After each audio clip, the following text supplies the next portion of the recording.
మరికొన్ని గంటల్లో ఆంధ్రప్రదేశ్ ముఖ్యమంత్రిగా టీడీపీ అధినేత నారా చంద్రబాబు నాయుడు ప్రమాణ స్వీకారం చేయనున్నారు. ఉదయం 11:27 సీఎంగా 4వ ఆయన ప్రమాణం చేయనున్నారు. అనంతరం రాష్ట్ర బాధ్యతలు స్వీకరించనున్నారు. కాగా ప్రమాణ స్వీకారోత్సవానికి ఏర్పాట్లు సర్వం సిద్ధమయ్యాయి. కార్యక్రమం జరగనున్న కృష్ణా జిల్లా గన్నవరంలోని కేసరపల్లి గ్రామం వద్ద ఏర్పాటు చేసిన సభా వేదిక సర్వాంగ సుందరంగా ముస్తాబైంది. 20 ఎకరాల ప్రాంగణంలో 3 అత్యంత భారీ టెంట్లను ఏర్పాటు చేశారు.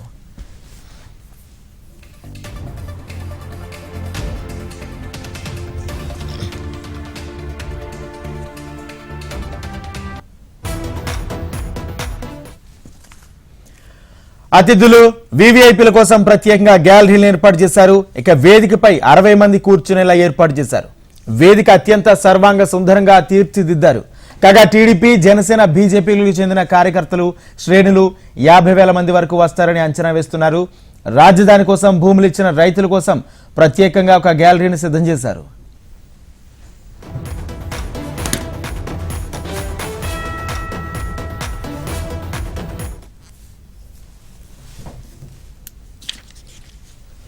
చంద్రబాబు ప్రమాణ స్వీకారానికి హాజరయ్యేందుకు ఇప్పటికే చాలా మంది ప్రముఖులు విజయవాడ చేరుకున్నారు.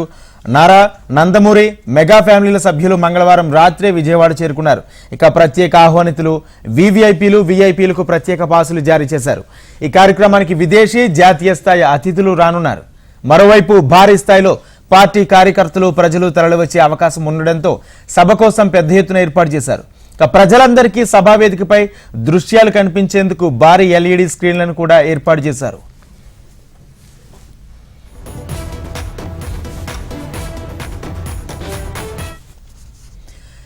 చంద్రబాబు ప్రమాణ స్వీకారానికి పెద్ద సంఖ్యలో జనాలు హాజరవుతున్న నేపథ్యంలో అధికారులు భారీ భద్రత ఏర్పాటు చేశారు. 10,000 మంది పోలీసులు విధులు నిర్వర్తిస్తుండగా విజయవాడకు 3,000 మందిని పంపించారు. గన్నవరం విమానాశ్రయం పరిసర ప్రాంతాలు, కేసరపల్లి సభా ప్రాంగణం వెలుపల 7,000 మంది పోలీసులు భద్రత పాల్గొన్నారు. 60 మందికి పైగా ఐపీఎస్లు భద్రత ఏర్పాట్లను పర్యవేక్షిస్తారు. ఆంధ్రప్రదేశ్లో చంద్రబాబు నాయుడు ప్రమాణ స్వీకార కార్యక్రమానికి సంబంధించిన ఏర్పాట్లన్నీ పూర్తయ్యాయి. ఇప్పటికే వీవీఐపీలు, వీఐపీలు అంతా కూడా గన్నవరం విమానాశ్రయంకి చేరుకుని ఇక్కడ నుంచి రోడ్డు మార్గాన నిన్న సాయంత్రమే విజయవాడకు చేరుకున్న పరిస్థితి ఉంది. ఇక మరి కాసేపట్లో ప్రధానమంత్రి మోడీ ఇక్కడికి రాబోతున్నారు. గన్నవరం విమానాశ్రయానికి ఆయన ఉదయం 10:40 చేరుకుంటారు. 10:40 ఇక్కడ వచ్చిన తర్వాత ఇక్కడ నుంచి 10:55 సభా ప్రాంగణానికి వెళ్తారు. 11 గంటల నుంచి 12:35 వరకు కూడా సభా ప్రాంగణంలో ఉంటారు. అక్కడ నుంచి తిరిగి మరి గన్నవరం విమానాశ్రయానికి 12:40 చేరుకుని ఇక్కడ నుంచి భువనేశ్వర్ వెళ్ళబోతూ ఉన్నారు. ఈ నేపథ్యంలో ఫుల్ గా గన్నవరం విమానాశ్రయ ప్రాంగణం అంతా కూడా సెక్యూరిటీని ఏర్పాటు చేయడం జరిగింది. పూర్తిగా ఎక్కడ ట్రాఫిక్ ఇబ్బంది లేకుండా పూర్తిగా గ్రీన్ ఛానల్ ని ఏర్పాటు చేశారు. వచ్చే వీవీఐపీలు అంతా కూడా ఎక్కడ ఇబ్బంది పడకుండా వెళ్లేందుకు ఇంటర్నల్ రహదారుల నుంచి ప్రధాన రహదారులకి పైకి వచ్చే దారులన్నీ కూడా పోలీసులు మూసివేశారు. సభా ప్రాంగణం వద్దకు ఉదయాన్నే వేలాదిగా పోలీసులు అక్కడికి రావడము, దీంతో పాటు తెలుగుదేశం పార్టీ శ్రేణులు కూడా భారీగా సభా ప్రాంగణానికి వస్తున్న నేపథ్యంలో ఆ మిగిలిన రూట్స్ అన్నిటినీ కూడా క్లియర్ చేయడం జరిగింది. అలాగే వీఐపీలు సభా ప్రాంగణం నుంచి చేరుకునేందుకు వీలుగా ట్రాఫిక్ ఇబ్బంది లేకుండా అన్ని కూడా గ్రీన్ ఛానల్ ఏర్పాటు చేయడం జరిగింది. గ్రీన్ ఛానల్ ఏర్పాటుతో పాటుగా సభా ప్రాంగణం వద్ద కూడా భారీగా బందోబస్తు ఏర్పాటు చేశారు. ఇక నిన్ననే ఆల్రెడీ గన్నవరం విమానాశ్రయానికి ఏదైతే చిరంజీవితో పాటుగా రజనీకాంత్ తో అలాగే కొంతమంది బిజినెస్ మ్యాన్స్, అలాగే కేంద్ర మంత్రులు అమిత్ షా, నడ్డాతో పాటుగా బండి సంజయ్, ఇట్లా కేంద్రానికి సంబంధించినటువంటి ముఖ్య నాయకులు, ఇతర రాష్ట్రాల ముఖ్యమంత్రులు అంతా కూడా ఇక్కడికి చేరుకోవడం జరిగింది. ఇప్పుడు మనం ప్రస్తుతం విజువల్స్ లో చూస్తున్నట్లుగా పూర్తిగా పిఎం రాక నేపథ్యంలో ఇంటర్నేషనల్ ఎయిర్పోర్ట్ ప్రాంగణం అంతా కూడా పోలీసులు తమ ఆధీనంలోకి తీసుకున్నారు. ఎక్కడ కూడా సెక్యూరిటీ ఇబ్బంది రాకుండా ఉండేలాగా ఏర్పాట్లు చేయడం జరిగింది. ఇక మరికొంత సమయంలో మరొక గంట నుంచి గంటన్నర లోపు ఇక్కడికి ప్రధానమంత్రి వస్తున్న నేపథ్యంలో పూర్తిగా టైట్ సెక్యూరిటీని అయితే పోలీసులు ఏర్పాటు చేయడం జరిగింది. ఎక్కడా ఇబ్బంది లేకుండా సభా ప్రాంగణానికి వెళ్లేంత వరకు కూడా ఇంటర్నల్ రోడ్స్ ఏవైతే ఉన్నాయో రోడ్స్ అన్ని కూడా క్లోజ్ చేశారు. కార్యకర్తలు పెద్ద ఎత్తున వస్తున్న నేపథ్యంలో వచ్చే విఐపీలకు ఇబ్బంది లేకుండా అక్కల ఏర్పాట్లను పూర్తి చేశారు రాజేంద్ర. అయితే మరోపక్క ఇటు టోల్ ప్లాజా వద్ద కూడా పెద్ద ఎత్తున ట్రాఫిక్ నిలిచిపోయినట్టు కూడా తెలుస్తుంది. దానికి సంబంధించి క్లియర్ చేయడానికి ఏమైనా చర్యలు తీసుకున్నారా? అంటే ఇతర ప్రాంతాల నుంచి కూడా అభిమానులు కార్యకర్తలు వస్తున్న నేపథ్యంలో భారీగా ఇతర ప్రాంతాల నుంచి వస్తున్న వారందరికీ కూడా ముందుగానే ట్రాఫిక్ డైవర్షన్స్ అనేవి ఏర్పాటు చేశారు. ఇటు హనుమాన్ జంక్షన్ నుంచి గన్నవరం వైపు వచ్చే వాహనాలన్నింటినీ కూడా హనుమాన్ జంక్షన్ నుంచి దారి మళ్లించడం జరిగింది. ఇక విజయవాడ నుంచి వచ్చే వాహనాలన్నింటినీ కూడా బెన్ సర్కిల్ నుంచి కూడా డైవర్షన్ చేయడం జరిగింది. ఇటు గన్నవరం ఏదైతే హైవే ఉందో సభా ప్రాంగణం సంబంధించినంత వరకు కూడా పూర్తిగా డైవర్షన్స్ ఏర్పాటు చేసి 6 పాస్లు ఉన్న వారిని మాత్రమే అలో చేస్తున్న పరిస్థితి ఉంది. అయితే కార్యకర్తలంతా కూడా సభా ప్రాంగణానికి ఎలాగైనా చేరుకోవాలి అనే ఉద్దేశంతో భారీగా వేలాదిగా నడుచుకొని రావడము, అలాగే ఇంటర్నల్ లింక్ రోడ్స్ ఏవైతే ఉంటాయో లింక్ రోడ్స్ అన్నిటి నుండి కూడా ప్రాంగణానికి భారీగా చేరుకుంటున్న నేపథ్యంలో వారందరినీ కట్టుదిట్టంగా భద్రత ఉండాల్సిన నేపథ్యంలో వారందరినీ కూడా కట్టడి చేసేందుకు మాత్రమే ఎక్కడైతే ట్రాఫిక్ ఆగిపోయిందో అక్కడి నుంచి నడిచి వచ్చే వారిని కూడా ఆపివేసి పక్కకి పంపిస్తున్న పరిస్థితి ఉంది. అయితే సభా ప్రాంగణానికి మాత్రం దాదాపుగా దగ్గర వరకు వచ్చే వరకు ట్రాఫిక్ ఇబ్బందులు లేనప్పటికీ కూడా అటు విజయవాడ నుంచి రామవరపాడు రింగ్, అలాగే ఎనికేపాడు తర్వాత నిడమానూరు ఇట్లా సెంటర్స్ వద్ద మాత్రం భారీగా ట్రాఫిక్ జామ్, అంటే 4 కూడళ్లు ఎక్కడైతే మీట్ అవుతాయో అక్కడికి వివిధ మార్గాల ద్వారా వస్తున్న ప్రజల వల్ల కార్యకర్తల వల్ల కొంత ఇబ్బందులు ట్రాఫిక్ జామ్ ఎదురవుతున్న పరిస్థితి ఉంది. లేకపోతే పాసులు ఉన్న వారికి మాత్రమే ఎలా ఉంటుంది అని నిన్ననే చెప్పారు. అలాగే పాసులు ఉన్న వారిని మాత్రమే బారికేడ్లు పెట్టి ఎక్కడికక్కడ ఎలా చేస్తున్న పరిస్థితి ఉంది. అయితే తెలుగుదేశం నాయకులు కార్యకర్తలు అలాగే జనసేనకి సంబంధించిన వారు, బీజేపీ నాయకులు కార్యకర్తలు వీళ్ళంతా కూడా భారీగా వస్తుండటంతో కొంత ట్రాఫిక్ ఇబ్బంది పడుతున్న మాట వాస్తవమైనప్పటికీ కూడా ఎక్కడ ఇబ్బంది లేకుండా ముందుకు వెళ్లేందుకు మాత్రం పోలీసులు అన్ని రకాల ఏర్పాట్లు చేస్తున్నారు రాజేంద్ర. రైట్, థ్యాంక్ యూ కాంతి. మొత్తంగా చంద్రబాబు ప్రమాణ స్వీకారానికి సంబంధించి అధికారులు అన్ని ఏర్పాట్లు పూర్తి చేశారు. ఇప్పటికే విజయవాడ పరిసర ప్రాంతాల్లోకి అభిమానులు కార్యకర్తలు పెద్ద ఎత్తున తరలి వస్తున్నారు. ఈ నేపథ్యంలో ట్రాఫిక్ కూడా నిలిచిపోయిన పరిస్థితులు కనిపిస్తున్నాయి. ట్రాఫిక్ డైవర్షన్స్ కూడా అధికారులు ఎక్కడికక్కడ డైవర్షన్స్ చేస్తున్నారు. విఐపీలు తాకిడి కూడా ఉండడంతో ఎయిర్పోర్ట్ వద్ద కట్టుదిట్టమైన భద్రతా ఏర్పాట్లను పూర్తి చేశారు. ఈరోజు ఉదయం 11 గంటలకు ప్రమాణ స్వీకారం చేరున్నారు చంద్రబాబు ప్రమాణ స్వీకారానికి సంబంధించి పూర్తి ఏర్పాట్లు చేశారు అధికారులు.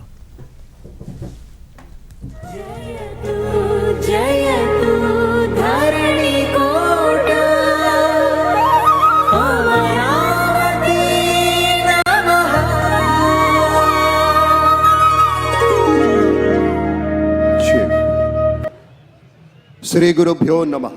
కొంచెం గట్టిగా శుభోదయం తెలియజేద్దాం.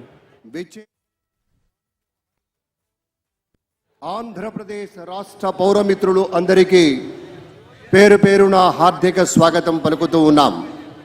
ఇవాల్టి ఈ మహోజ్వల సంబరం ఆంధ్రప్రదేశ్ రాష్ట్రానికి నవోదయంలా కోటి ఆశల స్వర్ణాంధ్రకు విశేషమైనటువంటి రీతిలో ప్రజలు కోరిన నేతగా శ్రీ నారా చంద్రబాబు నాయుడు గారు ఆంధ్రప్రదేశ్ రాష్ట్రం నూతన ముఖ్యమంత్రిగా పదవీ స్వీకార ప్రమాణం చేయడానికి విచ్చేయబోతున్న వేళ తరలి వచ్చినటువంటి అక్కలకు, అన్నలకు, తమ్ముళ్లకు, చెల్లెళ్లకు, మా తోటి మిత్రులు అందరికీ, ఇటు పత్రికల వారికి, మీడియా వారికి, పౌరమిత్రులకు, అధికారులకు, అనధికారులకు, మీడియా వారికి ప్రతి ఒక్కరికి హార్దిక స్వాగతం పలుకుతూ ఉన్నాం. ఎందరో మహానుభావులు, అందరికీ వందనాలు. చరిత్రలో సువర్ణాక్షరాలతో ఈరోజు లిఖించదగ్గ రోజు. కొన్ని కోట్ల మంది జనాభా ప్రపంచవ్యాప్తంగా ఎదురు చూస్తున్న క్షణం. గౌరవనీయులు శ్రీ నారా చంద్రబాబు నాయుడు గారి ప్రమాణ స్వీకార మహోత్సవ కార్యక్రమానికి విచ్చేసిన అందరికీ సాదరంగా స్వాగత సుమాంజలులు పలుకుతున్నాం. ఈనాటి కార్యక్రమానికి వ్యాఖ్యాతలుగా వ్యవహరించడం నిజంగా మా అదృష్టంగా భావిస్తూ మరికొన్ని గంటలు ఆంధ్రప్రదేశ్ ముఖ్యమంత్రిగా టీడీపీ అధినేత చంద్రబాబు నాయుడు ప్రమాణ స్వీకారం చేరున్నారు. ఉదయం 11:27 సీఎంగా 4వ ఆయన ప్రమాణ స్వీకారం చేరున్నారు. అయితే ప్రమాణ స్వీకారానికి సంబంధించి అన్ని ఏర్పాట్లు పూర్తి చేశారు. ఇక ఆటోనగర్ నుంచి మరింత సమాచారం మా ప్రతినిధి నరసింహారావు, అదేవిధంగా రామనపాడు నుంచి హరికృష్ణ అందిస్తారు. నరసింహారావు, అక్కడ ఏర్పాట్లు ఏ విధంగా ఉన్నాయి? ఆటోనగర్ వరకు ట్రాఫిక్ ప్రస్తుతం ఏ విధంగా ఉంది? పూర్తి అప్డేట్స్ ఏంటి?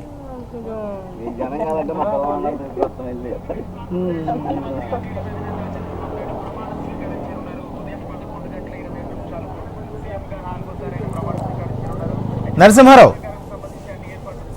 రైట్. హరికిషన్, ప్రస్తుతం అక్కడ పరిస్థితి ఏ విధంగా ఉంది? అభిమానుల తాకిడి పెద్ద ఎత్తున ఉన్న నేపథ్యంలో ట్రాఫిక్ కు సంబంధించి ఏ విధమైన చర్యలు తీసుకున్నారు? ఇంకా అభిమానులు రాక ఇంకా కొనసాగుతుందా? పూర్తి అప్డేట్స్ ఏంటి? Thank you Rajendra. Telugu Desam party పసుపు పండుగకు సర్వం సిద్ధమైంది. మరోపక్క కూటమి ఆధ్వర్యంలో ఏర్పడినటువంటి కొత్త ప్రభుత్వం మరి కాసేపట్లో కొలువు తీరబోతోంది. ముఖ్యమంత్రిగా నారా చంద్రబాబు నాయుడు ప్రమాణ స్వీకారం చేయబోతున్నారు. అలాగే అమాత్యులుగా ఎమ్మెల్యేలందరూ కూడా ప్రమాణ స్వీకారం చేయబోతున్నటువంటి నేపథ్యంలో అధికార యంత్రాంగం కూడా పూర్తిగా అప్రమత్తమైంది. ఎటువంటి అవాంఛనీయ సంఘటనలు చోటు చేసుకోకుండా పెద్ద ఎత్తున బందోబస్తు కూడా ఏర్పాటు చేయడం జరిగింది.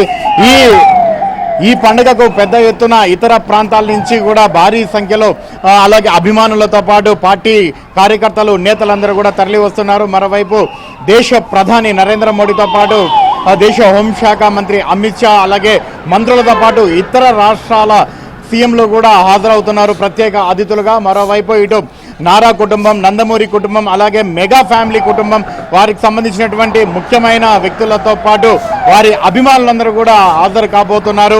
5 సంవత్సరాల తర్వాత తమ అధినేత తిరిగి మూడోసారి నవ్యాంధ్రప్రదేశ్ ముఖ్యమంత్రిగా ప్రమాణ స్వీకారం చేస్తున్నటువంటి నేపథ్యంలో ఆ దృశ్యాన్ని కనులారా వీక్షించేందుకు పెద్ద ఎత్తున ఇటు శ్రీకాకుళం నుంచి అనంతపురం వరకు కూడా భారీగా తరలి వచ్చారు. ఒక్కసారి మనం ఇక్కడ ఒకసారి చూడవచ్చు. ప్రస్తుతం మనం ఇక్కడ రామవరప్పాడు రింగ్ రోడ్ నుంచి కూడా కేసరపల్లికి వెళ్ళేటటువంటి హైవే వైపు ఉన్నాము. ఇక్కడ ట్రాఫిక్ ఆంక్షలు అనేవి కూడా పూర్తిగా ఉన్నాయని మాత్రం చెప్పుకోక తప్పదు. ఉదయం తెల్లవారుజామున 2 గంటల నుంచి కూడా పలు ప్రాంతాలలో ట్రాఫిక్కి తీవ్ర అంతరాయం ఏర్పడుతుంది. అయినప్పటికీ కూడా ఎలాగైనా కూడా ఖచ్చితంగా తమ అధినేత ప్రమాణ స్వీకారం చూసి తీరాలన్నటువంటి ఏకైక లక్ష్యంతో కిలోమీటర్ల మేర నడిచిపోతున్నటువంటి పరిస్థితి కూడా లేకపోలేదు. మరోవైపు పాసులు ఉన్నటువంటి వారిని మాత్రమే లోపలికి అనుమతిస్తామని చెప్పేసి ముందుగానే చెప్పినటువంటి నేపథ్యంలో పాసులు ఉన్నవారిని మాత్రమే లోపలికి అనుమతిస్తున్నటువంటి పరిస్థితి ఉంది. మరోవైపు స్థానికంగా ఉన్నటువంటి వ్యక్తులు తమ దైనందిన కార్యక్రమాలు నిర్వహించుకునేందుకు మాత్రం కాస్త ఇబ్బందులు పడుతున్నటువంటి పరిస్థితి కూడా లేకపోలేదు. కానీ ఈరోజు ఒక్కరోజు ముఖ్యంగా మధ్యాహ్నం వరకు మాత్రం తమకు సహకరించాలని చెప్పేసి పోలీసులు, ఇటు అధికారులు కూడా విజ్ఞప్తి చేస్తున్నటువంటి పరిస్థితి కూడా లేకపోలేదు. మరోవైపు ఇప్పుడు మనం చూస్తున్నటువంటి ఇది గ్రీన్ ఛానల్ గా ఏర్పాటు చేశారు. ఇది కేవలం ఎవరైతే విఐపీస్, అలాగే ఎమ్మెల్యేలు, అలాగే అమాత్యులుగా ప్రమాణం స్వీకారం చేస్తున్నటువంటి మంత్రులు, అలాగే ఇతర ప్రాంతాల నుంచి వస్తున్నటువంటి ముఖ్యమైన వ్యక్తులకు మాత్రమే ఈ కారిడార్ అనేది, గ్రీన్ ఛానల్ అనేది ఏర్పాటు చేసి ఇక్కడి నుంచి కూడా పంపిస్తున్నటువంటి పరిస్థితి లేకపోలేదు. మరోవైపు విజయవాడ నగరం అంతా కూడా పూర్తిగా పసుపుమయంగా మారిపోయింది. ఎక్కడ చూసినా కూడా ముఖ్యమంత్రి చంద్రబాబుకు కృతజ్ఞతలు, అలాగే అభినందనలు, వివిధ రకాలైనటువంటి పద్ధతుల్లో తమ అభిమానం తెలుపుకుంటూ పెద్ద ఎత్తున ఫ్లెక్సీలు కట్టారు. మరోవైపు కూటమి నేతలు, ఇటు బీజేపీ కానీ అటు జనసేన పార్టీ నేతలందరూ కూడా పెద్ద ఎత్తున ఫ్లెక్సీలన్నీ కూడా ఏర్పాటు చేశారు. మొత్తానికి మాత్రం ఒక పండుగ వాతావరణం ఇక్కడ విజయవాడలో నెలకొనిందని మాత్రము చెప్పుకోక తప్పదు. ప్రధానంగా 5 సంవత్సరాల పాటు ప్రతిపక్షంలో ఉండి ఎన్నో కష్ట నష్టాలు ఎదుర్కొన్నాము. 5 సంవత్సరాల తర్వాత రాష్ట్ర ప్రజలందరూ కూడా ఖచ్చితంగా తాము మంచి చేస్తాము, అలాగే ఆంధ్రప్రదేశ్ అభివృద్ధి వైపు పరుగులు పెట్టాలంటే ఖచ్చితంగా చంద్రబాబుతోనే సాధ్యం అవుతుంది అని బలంగా విశ్వసించి తమకు ప్రజలందరూ కూడా పట్టం కట్టారు. కన్నీ విని ఎరుగని రీతిలో గతంలో ఎన్నడూ లేని విధంగా ఏకంగా 83% తమకు విజయం అందించారని చెప్పేసి ఆ పార్టీ నేతలు ఆనందం వ్యక్తం చేస్తున్నటువంటి నేపథ్యంలో అంతే హడావిడిగా రాజేంద్ర. హరికిషన్, మీరు హోల్డ్ ఉండండి. మనతో పాటు మన ప్రతినిధి నరసింహారావు ఆటోనగర్ నుంచి సిద్ధంగా ఉన్నారు. అక్కడి నుంచి మరింత సమాచారం అందిస్తారు. నరసింహారావు, టీడీపీ అధినేత చంద్రబాబు నాయుడు ఈరోజు 4వసారి ముఖ్యమంత్రిగా కృష్ణా జిల్లా గన్నవరం మండలం కేసరపల్లిలో ఈరోజు ప్రమాణ స్వీకారం చేస్తున్నారు. ఇప్పటికే 24 మంది మంత్రులు ఒక చంద్రబాబు నాయుడుతో కలిపి 25 మంది కేబినెట్ కూర్పు కూడా నిర్వహించడం జరిగింది. అంతేకాకుండా కూడా ఇప్పటికే చంద్రబాబు నాయుడు గన్నవరం ఎయిర్పోర్ట్ కి వెళ్తున్నారు, ప్రధానమంత్రి రిసీవ్ చేసుకుని ఉన్నారు. అంతేకాకుండా కూడా ఇక ఈ విజయవాడ కానీ గన్నవరం కానీ టీడీపీతో మారుమోగుతుంది. టీడీపీ అధినేత ఎవరైతే ఉందో జై చంద్రబాబు అంటూ జై టీడీపీ అంటూ కూడా ఈ నగరం అంతా కూడా మారుమోగుతున్నట్టు మనం చెప్పుకోవచ్చు. ఇప్పటికే పెద్ద ఎత్తున కూడా టీడీపీ, బీజేపీ, జనసేన కార్యకర్తలు కానీ, శ్రేణులు కానీ, నాయకులు కానీ పెద్ద ఎత్తున కూడా తరలి వస్తున్నారు. అంతేకాకుండా కూడా వివిధ ప్రాంతాల నుంచి రాయలసీమ కానీ, ఉత్తరాంధ్ర కానీ, ఇటు దక్షిణ కోస్తాంధ్ర నుంచి కానీ పెద్ద ఎత్తున కూడా తరలి వస్తున్నట్టు మనం చెప్పుకోవచ్చు. అయితే కొంతమంది టీడీపీ శ్రేణులు, జనసేన, బీజేపీ అయినటువంటి శ్రేణులు మనతో ఉన్నారు. వారి మాటలను సార్ చెప్పండి, ఎక్కడి నుంచి వచ్చారు? కృష్ణా జిల్లా నాయలంక మండలం నాయలంక. ఏంటి ఎలాంటి పరిపాలన ఇస్తే బాగుంటుంది అనుకుంటున్నారు చంద్రబాబు నాయుడు గారు? చంద్రబాబు పాలన బాగుంటుంది. చంద్రబాబు, పవన్ కళ్యాణ్, బీజేపీ ఈ కూటమి కలిసింది అంటే భవిష్యత్తు మన ఆంధ్రప్రదేశ్ శతవిధాల 100 ఏళ్ళుగా డెవలప్ ఆశిస్తున్నాం. ఈరోజు సుపరిణామం. ఈ రోజు నుంచి నిన్నటితో మన దేశాన్ని పట్టిన శనిగ్రహం పోయింది. ఈ రోజు నుంచి మన ఏపీ మొత్తం సువర్ణాంధ్రప్రదేశ్గా చంద్రబాబు గారు 100% పరిపాలిస్తారని ఆశిస్తున్నాం. ఓకే సార్, చెప్పండి, ఎక్కడి నుంచి వచ్చారు మీరు?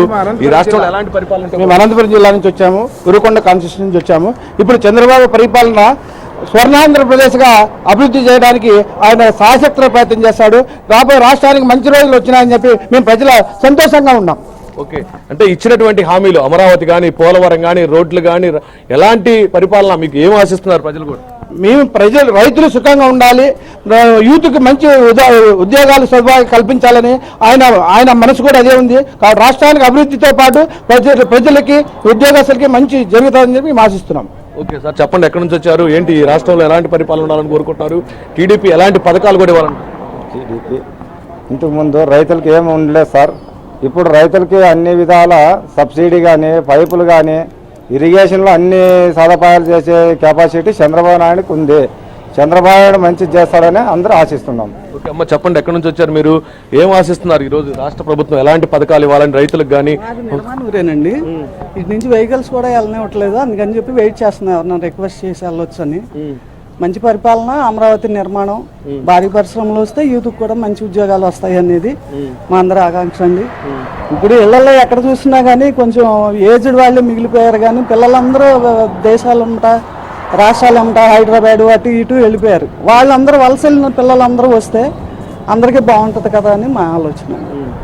డెఫినెట్లీ జరుగుతుంది. ఇచ్చినటువంటి స్కీములు, సంక్షేమ పథకాలు, మహిళల బస్సు ప్రయాణం కానీ, గ్యాస్ సిలిండర్ కానీ ఆల్రెడీ మొదలెట్టేశారండి. ఆయన ప్రమాణ స్వీకారానికి ముందే అమరావతిని ఏ రేంజ్ లో తయారు చేశారో చూశారు. ఆయన అనుకున్నది ప్రతిదీ తీర్చుకుంటా వస్తారండి, అందులో డౌట్ ఏదీ లేదు. ఇవాళ ఆయన ప్రమాణ స్వీకారం మాత్రమే కాదు, ఇది ఆంధ్ర రాష్ట్రం చేసుకున్న అదృష్టమైన రోజు. ఈ రోజు ఒక పెద్ద పండుగ రోజు అనమాట. సంక్రాంతి, దీపావళి అలాంటిదో ఈ రోజు అలాంటిది ఇంపార్టెంట్ డే, మాకు చరిత్రలో నిలిచిపోతుంది అనమాట. 5 సంవత్సరాలు ఆయన కోసం ఎంత ఇబ్బంది పడేదో చూసామో, ఎంతమంది దేవుళ్ళకి మొక్కున్నామో, ఈ రోజు అది ప్రజలు గుర్తించి ఆయన భారీ మెజార్టీతో గెలిపించుకున్నాము. ఆయన వస్తే రాష్ట్రం ఎంత బాగుపడుతుందో ఆల్రెడీ ఉదాహరణ నిరూపితం అయిపోయింది. అక్కడ అమరావతిలో ఎన్ని జేసీపీలు వచ్చి పనులు మొదలు పెట్టేసి ఎలా అభివృద్ధి అవుతుందో ఆల్రెడీ చూసేసాము. ఆయన ప్రమాణ స్వీకారానికి ముందే ఆయన వస్తే ఇంకా ఏ రేంజ్ లో రాష్ట్రాన్ని ముందుకు తీసుకెళ్తారో తెలిసిందే. అలా ఆయన రావాలని మేము అన్ని కలలు కన్నాము, ఈ రోజు నిజమైపోయిందండి. ఈ రోజు చంద్రబాబుతో పాటు ఇంకొక 24 మంది, పవన్ కళ్యాణ్ గానీ వీళ్ళందరూ మంత్రి పదవులు, వాళ్ళందరూ ఎలా ఉన్నాయి ఆ సామాజిక సమీకరణ? అందరూ ముగ్గురు కలిసి త్రిమూర్తులాగా ఈ రాష్ట్రాన్ని ముందుకు తీసుకెళ్తారండి, అందులో డౌట్ ఏదీ లేదు. పవన్ కళ్యాణ్ గారి, నరేంద్ర మోడీ గారు కానీ చాలా ముగ్గురు ఒక త్రిమూర్తులాగా ఈ రాష్ట్రాన్ని బాగా చాలా ముందుకు తీసుకెళ్లి రాష్ట్ర అభివృద్ధి చేస్తారని నమ్మకంతో ప్రజలు భారీ మెజార్టీతో ఒక దుష్ట పరిపాలనని ఆఖరికి మామూలుగా ప్రతిపక్ష హోదా కూడా లేకుండా దారుణంగా ఓడించేసి ఈరోజు చంద్రబాబు నాయుడు గారు సత్తా ఏంటో నిరూపించారు. అది కేంద్రం ద్వారా ప్రభుత్వమే కాదు, ఎంతెంత ఇతర రాష్ట్రాలలో కూడా చంద్రబాబు నాయుడు గారి సత్తా చాటుకున్నారు అనమాట. అంతే అమెరికా నుంచి అయినా, స్విట్జర్లాండ్ అయినా, ఇతర రాష్ట్రాల నుంచి నిధులు తీసుకొచ్చి ఈ ఆంధ్రప్రదేశ్ని డెవలప్ చేయాలనే ఒక సమర్థుడు ఎవరంటే చంద్రబాబు నాయుడు గారే.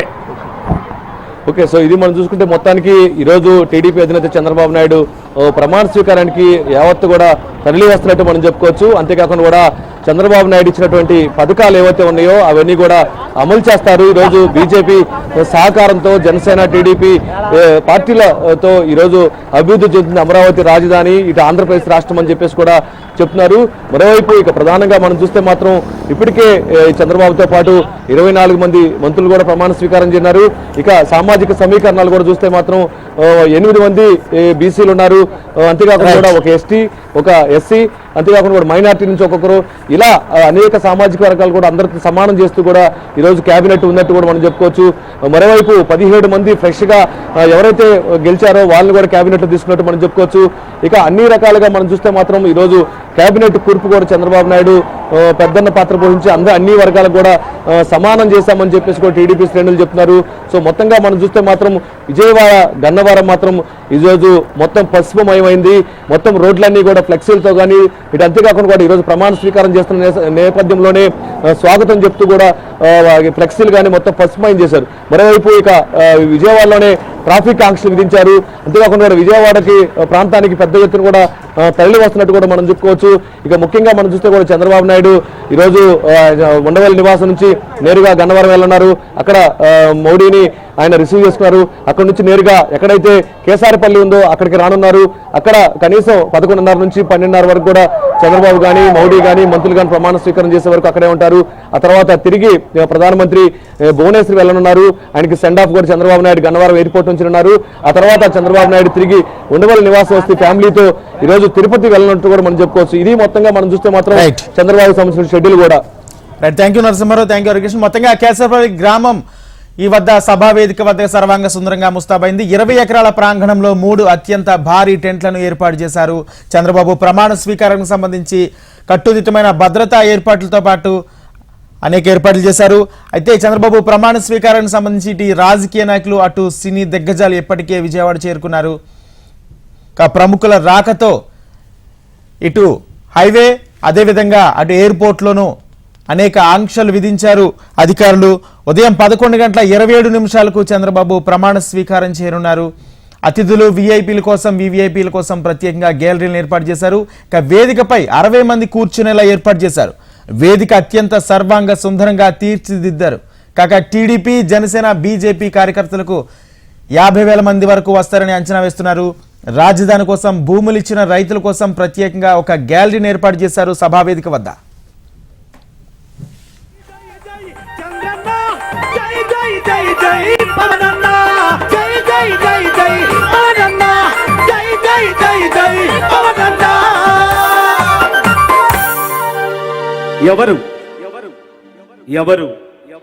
హలో, సాంస్కృతిక కార్యక్రమాల ప్రదర్శన ఎంతో దివ్యంగా సాగుతోంది. ఈ ప్రధాన వేదికకు ఎడమ వైపున ఎన్నో రోజుల నుంచి రిహార్సల్స్ చేస్తూ ఈ యొక్క వేడుకలో, ఈ ఉత్సవంలో, ఈ స్మృతిపరల వీచికగా ఉండేటువంటి ఇవాటి కార్యక్రమంలో మధురమైనటువంటి జ్ఞాపకాలన్నీ మనల్ని తట్టి లేపినప్పుడు అలనాటి వైభవాలన్నీ పలకరిస్తున్నటువంటి అనుభూతి కలుగుతున్నటువంటి శుభవేళ. గతంలోని ఘనమైనటువంటి అనుభూతులన్నీ కూడా తొణికిసలాడుతున్నటువంటి వేళ. భావుకత ఉన్నటువంటి ప్రతి మనిషి, ఇక్కడికి విచేసినటువంటి ప్రతి సోదరుడు, ప్రతి సోదరి ఎంత ఉత్సాహంతో, ఎంత ఆనందంతో, ఎందుకంటే గుండె నిండా శ్వాసించేది ఒకే ఒక మాట. ఇవాల్టి రోజున మన ముఖ్యమంత్రి వర్యులుగా శ్రీ నారా చంద్రబాబు నాయుడు గారి యొక్క నేతృత్వంలో కొత్త ప్రభుత్వం ఏర్పాటై మనను కలలుగంటున్నటువంటి ఆంధ్రప్రదేశ్, నవ్యాంధ్రప్రదేశ్ మరింతగా విస్తృతంగా పరిమళించాలనేటువంటి ఉద్దేశంతో మనదైనటువంటి ఈ మట్టిలో, ఈ గాలిలో గట్టిగా పెనవేసుకున్నటువంటి వాసనల్ని మోసుకొచ్చినటువంటి అన్నలారా, అక్కలారా, నాటి రోజుల్లో మన ప్రియతమ నాయకులు ఎన్టీఆర్ గారు స్థాపించినటువంటి ఈ తెలుగుదేశం పార్టీ తర్వాత ఎంతగా వృద్ధి చెందిందో, ఆంధ్రప్రదేశ్ రాష్ట్ర ప్రభుత్వ పాలనలో ఎన్నెన్ని మార్లు. మరికొన్ని గంటల్లో ఆంధ్రప్రదేశ్ ముఖ్యమంత్రిగా టీడీపీ అధినేత నారా చంద్రబాబు నాయుడు ప్రమాణ స్వీకారం చేయనున్నారు. ఉదయం 11:27 సీఎంగా 4వ ఆయన ప్రమాణం చేయనున్నారు. అనంతరం రాష్ట్ర బాధ్యతలు స్వీకరించనున్నారు. కాగా ప్రమాణ స్వీకారోత్సవానికి ఏర్పాట్లు సర్వం సిద్ధమయ్యాయి. కార్యక్రమం జరగనున్న కృష్ణా జిల్లా గన్నవరంలోని కేసరపల్లి గ్రామం వద్ద ఏర్పాటు చేసిన సభా వేదిక సర్వాంగ సుందరంగా ముస్తాబైంది. 20 ఎకరాల ప్రాంగణంలో 3 అత్యంత భారీ టెంట్లను ఏర్పాటు చేశారు. ఇక అతిథులు వివిఐపీల కోసం ప్రత్యేకంగా గ్యాలరీలను ఏర్పాటు చేశారు. వేదికపై 60 మంది కూర్చునేలా ఏర్పాటు చేశారు. వేదిక అత్యంత సర్వాంగ సుందరంగా తీర్చిదిద్దారు. టీడీపీ, జనసేన, బీజేపీ కార్యకర్తలకు ఈ శ్రేణులకు 50,000 మంది వరకు వస్తారని అంచనా వేస్తున్నారు. రాజధాని కోసం భూములు ఇచ్చిన రైతుల కోసం ప్రత్యేకంగా ఒక గ్యాలరీని ఏర్పాటు చేశారు.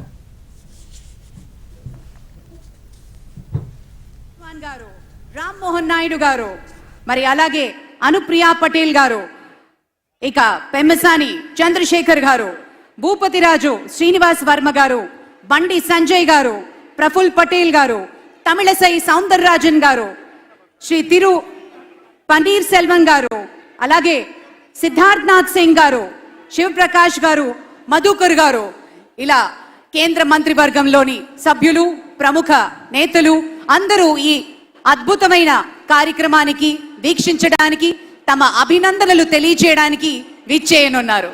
గతంలోని స్వర్ణయుగ స్ఫూర్తితోటి వర్తమానాన్ని సుసంపన్నం చేసుకొని ఆశావహ భవిష్యత్తులోకి అడుగు పెట్టడమే ఉత్సవానికి ఒక నిలువైనటువంటి అర్థం. కాబట్టే ఇవాళ ఈ ప్రమాణ స్వీకారోత్సవం అనేది ఇంత పెద్ద ఎత్తున సర్వాంగ సుందరంగా తీర్చిదిద్దినటువంటి ఈ మాగాణంలో 13 ఎకరాలకు పైగా విస్తీర్ణంగా ఉన్నటువంటి ఈ మాగాణంలో మీ అందరి రాకతోటి మా జన్మలన్నీ కూడా చరితార్థమైన అన్నట్టుగా ప్రతి ఒక్కరూ ఇక్కడ భాగస్వామ్యం.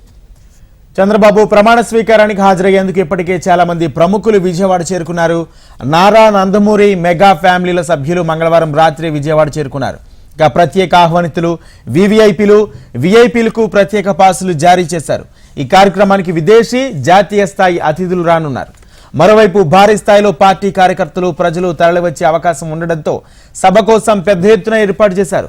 ప్రజలందరికీ సభా వేదికపై దృశ్యాలు కనిపించేందుకు భారీ ఎల్ఈడి స్క్రీన్లను కూడా ఏర్పాటు చేశారు.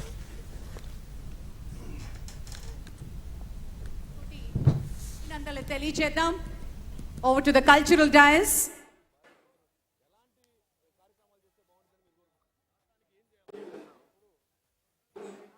అదెవరు పగలురే. Hello hello hello 1 2 3 hello.